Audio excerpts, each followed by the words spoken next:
Persib Bandung tunjukkan kelasnya, Tom Haye tampil edan, William Barros tepati janji selebrasi ala Kylian Mbappe. Persib Bandung menunjukkan kelasnya sebagai juara bertahan dengan menghantam keras PSBS Biak 3-0 dalam lanjutan kompetisi Super League 2025-2026. Ya, pertandingan sengit yang berlangsung di Stadion Maguwo Harjo menjadi panggung istimewa bagi gelandang baru mereka, Tom Haye. Haye, motor timnas Indonesia, langsung dipercaya pelatih Bojan Hodak bermain sejak menit pertama dan menjadi sorotan utama. Berduet dengan Mark Locke, Haye benar-benar menunjukkan bahwa dirinya memang merupakan gelandang yang tak bisa dianggap sebelah mata walau usianya tak lagi muda. Meski bertanding dengan status tamu, mental juara skuad Maung Bandung tidak tergoyahkan. Tim Pangeran Biru berhasil membuka keunggulan krusial tepat di masa tambahan waktu babak pertama. Pemain asing andalan, Andrew Jung, sukses menjalankan tugasnya sebagai eksekutor penalti dengan sempurna pada akhir babak pertama. Gol ini sekaligus menjadi penutup babak pertama yang membuat Bojan Hodak sedikit lega di ruang ganti. Memasuki paruh kedua, PSBS Biak yang bertindak sebagai tuan rumah mencoba merespons cepat dengan melancarkan serangan berbahaya. Sayangnya, lini depan PSBS Biak benar-benar kurang beruntung dalam menyelesaikan peluang. Alih-alih menyamakan skor, gawang PSBS Biak justru kembali kebobolan, tepatnya pada menit ke-58. Kali ini, giliran William Mbappe yang tampil mematikan, menjebol jala Biak dan menggandakan keunggulan Maung Bandung. Usai mencetak gol, William Barros benar-benar menepati janjinya kepada Adam Alis. Saat itu Adam Alis meminta Barros untuk melakukan selebrasi ala Kylian Mbappe jika suatu saat mencetak gol. Tanpa berpikir lama, saat dia mencetak gol tadi, Barros langsung ke pinggir lapangan dan berselebrasi layaknya bintang Real Madrid Kylian Mbappe. Mbappe! Mbappe! Why you like this, bro? Huh? I don't understand. Now, Mbappe. Promise ya, promise.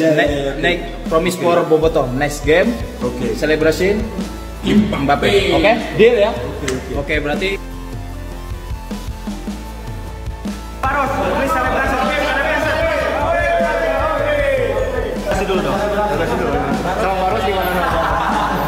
Di sisi lain usai gol itu, Persib Bandung tidak berhenti menekan, menambah gol ketiga melalui aksi memukau dari Luciano Guaicochea. Gol pamungkas ini tercipta setelah menerima umpan matang dari Andrew Jung. Sebelum menaklukkan kiper PSBS Biak, Guaicochea sempat mengecoh satu bek lawan terlebih dahulu, sebelum melepaskan tembakan terukur yang bersarang telak. Skor 3-0 pun memastikan raihan 3 poin penuh untuk Persib Bandung di Maguwo Harjo. Berkat kemenangan ini, Persib Bandung langsung merangsek ke papan atas klasemen Super League, tepatnya peringkat ketiga. Maung Bandung kini mengoleksi 13 poin, terpaut 3 poin dari Persita di posisi 2 dan tertinggal 5 poin dari Borneo FC selaku pemuncak. Persib berhasil menggusur PSIM Yogyakarta yang baru saja kalah dari Persita Tangerang 4-0. Sementara itu, PSBS Biak kembali gagal mendulang kemenangan untuk mentas dari papan bawah klasemen. Kini, PSBS Biak masih menempati peringkat ke-16, batas zona degradasi, dengan raihan 5 poin saja. Mau nunggu apa lagi? Download sekarang! Merupakan peserta penjaminan LPS serta berizin dan diawasi oleh otoritas. Lagi-lagi rugikan Bojan Hodak, Komdis PSSI tiba-tiba beri denda tambahan untuk Persib Bandung. Awal musim 2025-2026 tampaknya belum berjalan mulus bagi Persib Bandung. Selain harus berjuang mempertahankan tren positif di lapangan, Maung Bandung kini juga mendapat sanksi disiplin dari PSSI. Ya, berdasarkan hasil sidang Komite Disiplin PSSI, Persib dikenai 2 hukuman sekaligus, 1 untuk klub, 1 lagi untuk pemain belakang mereka, Frans Putros. Hukuman pertama dijatuhkan kepada klub karena kehadiran supporter Persib di laga tandang menghadapi Arema FC pada 22 September 2025 lalu. Padahal, sesuai regulasi kompetisi, supporter tim tamu dilarang hadir di laga tandang demi menjaga keamanan pertandingan. Komdis PSSI menilai kehadiran Bobotoh di stadion tersebut melanggar aturan dan berpotensi menimbulkan risiko keamanan.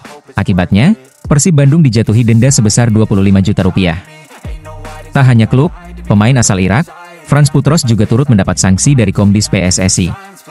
Dalam laga yang sama kontra Arema FC, bek berusia 32 tahun itu melakukan tackle keras terhadap pemain lawan hingga diganjar kartu merah langsung oleh wasit. Komdis menilai tindakan tersebut termasuk dalam kategori pelanggaran serius dan bertindak kasar. Sebagai konsekuensi, Frans mendapat tambahan larangan bermain sebanyak 2 pertandingan di luar skors otomatis serta denda 10 juta rupiah. Jelas, 2 sanksi ini menjadi catatan penting bagi Persib di awal musim. Selain menambah daftar pengeluaran klub akibat denda, absennya Frans Putros dalam 3 laga ke depan tentu menjadi kerugian besar bagi lini pertahanan Maung Bandung. Dengan sanksi itu, Putros harus melewatkan 2 pertandingan yakni melawan tuan rumah PSBS Biak yang baru saja digelar dan saat menjamu Persis Solo di Bandung pada 27 Oktober mendatang.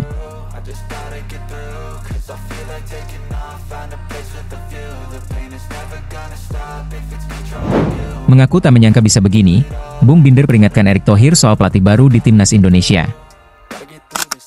Pengamat sepak bola nasional, Bung Binder, menilai keputusan PSSI memutus kerjasama dengan pelatih Timnas Indonesia, Patrick Kluivert, merupakan langkah tegas dan profesional. Menurutnya, keputusan ini sudah seharusnya diambil setelah kegagalan Timnas melaju ke Piala Dunia 2026. Dalam wawancaranya, Bung Binder mengaku tidak pernah memprediksi bahwa seluruh tim pelatih asal Belanda tersebut akan diberhentikan secara bersamaan. Namun, ia menilai hasil yang diperoleh memang tidak sesuai dengan ekspektasi para fans. Binder menilai, permainan timnas di bawah Kluivert tidak menunjukkan peningkatan signifikan.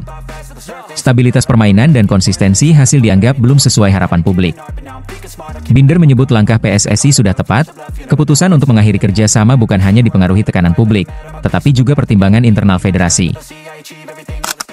Saya tidak menyangka semuanya akan diberhentikan, tapi kalau dilihat dari performa dan hasil akhir, memang seharusnya kerjasama ini tidak dilanjutkan.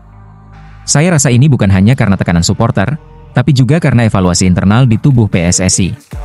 Jika kepengurusan merasa tim pelatih ini tidak layak melanjutkan, maka wajar jika kerjasamanya diakhiri, ungkap Bung Binder.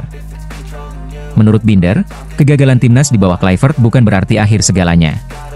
Ia menekankan bahwa Indonesia masih memiliki banyak ajang lain untuk bangkit, namun dengan tim pelatih baru yang lebih cocok dengan karakter pemain. Mengenai fondasi yang sudah dibangun sejak era Shin Tae-yong hingga Kluivert, Bung Binder menilai timnas kini seperti harus memulai lagi dari awal.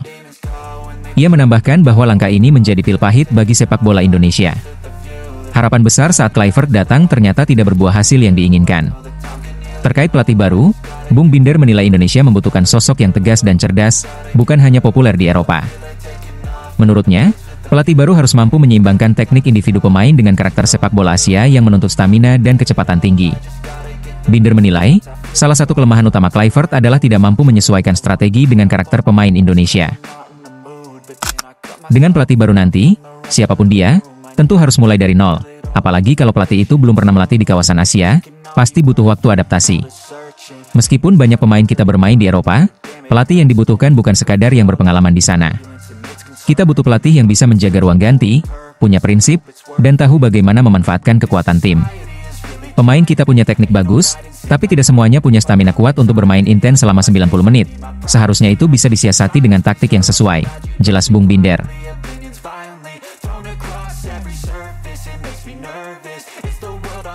It was great. I mean, warm and this connection with the Maori culture, with making us, feel. Kalau kita bisa main bagus, cetak gol, ya kalau dicurangin apapun ketahuan kok, ya. Jadi kita sendiri yang harus kuat untuk menunjukkan performa terbaik itu. Kita nggak boleh mengeluh terus. Kenapa harus Arab dan Saudi? Ini yang selalu gue takutin. Ya karena memang koneksi mereka. AFC itu kan dipegang, powernya ada di Timur Tengah.